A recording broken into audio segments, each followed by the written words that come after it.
Hi, so we're talking about the 60-degree diamonds again today. So I've shown you how to cut them in various sizes, how to make some 4 patches, 9 patches, various different things like that. Today we're going back to the basic shape that I cut, and these are cut from a 4.5 inch wide strip. And I'm just going to show you how we can start putting them together if we want to make a star block. Now you may not want to make a star block, that's absolutely fine, but I thought I'd show you how to do it anyway. There's other things you can do other than make a star with them as well. So it's a 6-pointed star because they're 60 degrees. 6 times 6 adds up to 360, which is your kind of round amount of degrees that there are in a round. So I think we won't get too caught up on the maths side of things. We know that we're working with this 60-degree diamond. So in order to cut the background pieces, because we've been cutting these pieces from 4.5 inch strips, we're going to stick with the 4.5 inch wide to cut strips of a background fabric. Now I'm using the white here, so I've cut off 2 strips of fabric, the full width of the fabric, and you'll need 1.5 of those strips to make the background, all the white pieces here, for one star block. This is quite a large star block. It measures 16.5 inches, so it's a 16-inch finished block. But it's kind of convenient that everything generally works in with that 4.5 inch size. So what we need is as I said, 1.5 strips, so obviously 3 strips is going to do 2 block backgrounds for you. And you need some 60-degree diamonds made from 4.5 inch strips, so that we know that then they're 4.5 inches wide, which is a very convenient thing, because what we're trying to do is set this side piece in, which if you look up here you can see this is this piece here, and so that will sit equivalent to that there. And there's going to be another one on the other side. So what we've got is 2 of these triangles which we've cut from 4.5 inch strips, which means that when they're sewn together they're going to make an 8.5 inch, because we've taken out our 1/2 inch seam allowance, which is a very nice size to make something. And it means that we've got a known size. It helps with all sorts of other things which I'll show you shortly. So we just need 2 of our diamonds at the moment, and we need to cut the background. So not hard to cut. A little bit of maths has gone into this. So we've started off with some 4.5 inch wide strips. We know that this length here, because we've joined 2 of these 4.5 inch diamonds together, is now 8.5 inch. So we need a couple of lengths, one for each side of the block, that are 8.5 inches long. So I've already gone ahead and cut those. They're 8.5 inches that way, they're 4.5 at the moment that way. They do need to be just trimmed down to 4 inches. And I've suggested leaving that we cut from a 4.5 inch strip, simply because these other side pieces that go on here in the 4 corner areas are actually a 4.5 inch strip. So it makes some sense to just work on a 4.5 inch strip. So I'm just going to trim these down now to measure 4 inches. And then we've got to cut that angle so that we can join that in, and it's what we're calling a Y seam. It forms a Y, so it's just a little bit different. You have to pay a little bit of attention at the corner, so I'll show you how to do that. So now I've got my 2 pieces here sitting together. I'm going to fold them in half. They're measuring 4 inches by 8.5. Fold them in half, pretty much exactly, and I'm going to grab the ruler so that we can cut this angle. So this is what we're aiming for, is a shape like this. So folded in half, it's a shape with a little piece missing off one corner at the right angle so that it fits with our diamonds. So we've been using the 60-degree line, and that's really good, and we could use that again, except that on this ruler it's not in a very convenient spot. There is, however, a 30-degree line which works in pretty much the same way for us with 60. So I'm going to lay that 30-degree line, which comes out up here. Now it doesn't come out right at the point of the ruler, it's just inside. But that's okay. We want to put the end of that 30-degree line right at the corner of our fold here. Place that on there so that that will cut right through the corner. And this edge here runs along with this 30-degree line. So we've got that ruler sticking out just a little bit there beyond the corner. That edge is going right along there. And we're going to cut through there with it on the fold. So the fold's down here. And we don't need those little bits. And what we've got here is amazingly the perfect shape. So that's really good. We've got our sides ready to go. And then we need a couple of our diamonds, and we've got to pop those two together. So to make the star, like I'm going to end up making a star, but not today, we see that these two are sitting in the same position colour-wise, because I'm just using the two colours. So I need to make sure I'm joining them together the right way. So I've got my purple and my burnt orange there, and I want to end up with purple and burnt orange like that. So we're going to join that seam down there, but we do need to leave ourselves a little bit of a gap. So what we're going to do here is mark with our ruler. This is the corner that's going to be the Y part of the corner, so it's going to be where this one is coming in to meet there.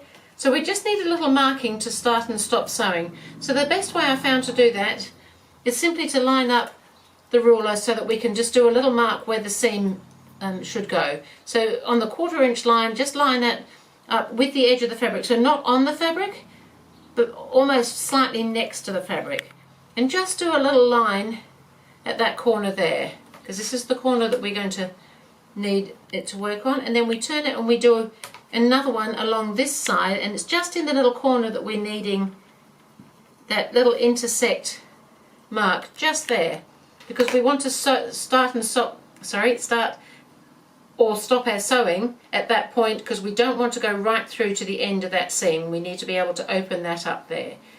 So I'm going to start at this end, and I'm going to stop right at where that intersects, where that mark that I've made. This is where it's a really good opportunity for you to know your machine, know where it stops. If you're going to do a little back stitch there, know how soon you've got to stop it so that it stitches in exactly the right place. Little things that we can learn about our machine just through a little bit of trial, sometimes a little bit of error, certainly a little bit of practice, and sometimes it pays to work things out. When you're working with these different shapes, it does require just a little bit more accuracy than perhaps some other things do. So just 1/4 inch seam allowance, come all the way down, and just remember to stop in time to do a little back stitch. I recommend a back stitch. So just doing my little back stitch there. It's come out nicely. I'm just going to cut my threads. So what I've now got is a seam that's not quite complete. We've got a little bit on the end here. Those threads will disappear shortly. But what I did want to do was to press that seam open. I have found that it works best if I press that open at this stage. So just come here and press our seam. I don't press a lot of seams open, but again, with some of these different sort of shapes that we're working with, it does become a little bit easier for other things if some things are done this way. So we've got that pressed open nicely now. We should have a little gap in our seam just here. Just ignore that piece of thread, it's just so that we can fit this in here. So what we're now going to do is make sure that we've got the right sides together, and we're going to position this one here. So we can pull this out of the way. We want the white on there. I'm actually going to do it from this side. So what we're hoping is going to, everything should fit. It should intersect. This point here should just overlap, and where it intersects should be your 1/4 inch. And if we flip this piece back, that should be a 1/4 inch from the edge. And we're going to start sewing right here where that sewing stopped. That's why it was important to be able to stop at your 1/4 inch mark that we made.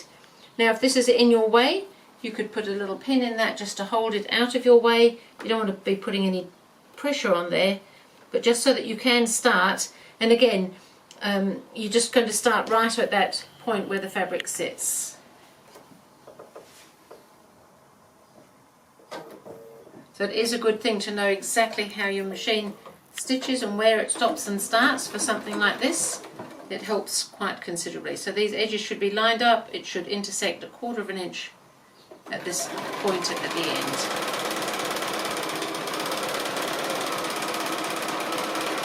It's looking pretty good so far. So now I'm going to press that. It does help to press things as you go. I am pressing from the wrong side, often I'm from the right side. just because I'm going to press that down into the coloured diamond so that the background colour stays flat. So I haven't pressed particularly hard right into the corner there. It's mostly that I just want that to sit nice and flat. And now we've got to do this other part of the seam here. So because we've left this open, that should just swivel around. That should intersect again at the 1/4 inch mark at this end, and that should sit very comfortably in there so that we've just got that little bit like we had when we were sewing this one. So just keep this piece out of the way and we can start at this end and stop just there this time. And we're nearly done. It's pretty exciting.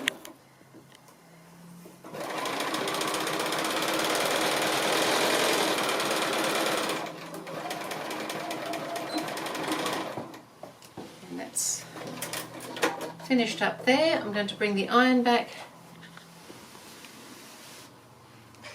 And again, from the wrong side, I'm just going to press that over, and that should now all go over comfortably at that point as well.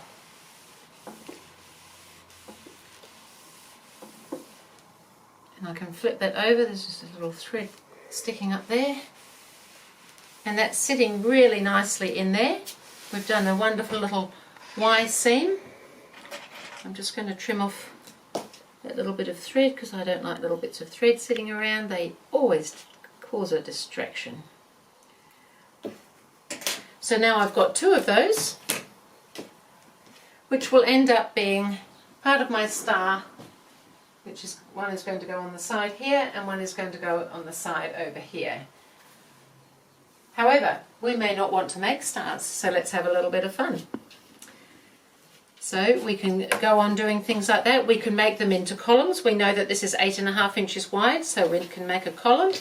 We could alternate colours, just adding more diamonds all the way up. If we wanted to make a column for some reason, you could then make another column and you'd get a nice zigzaggy quilt. We also had a little play with some 4 patches.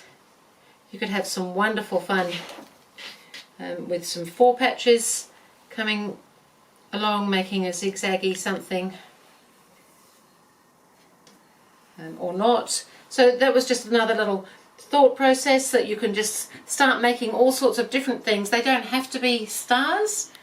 Once you've got that shape and a size established, you can have a wonderful time doing all that, because these were cut from 2.5 inch strips, so that works really well with a 4.5.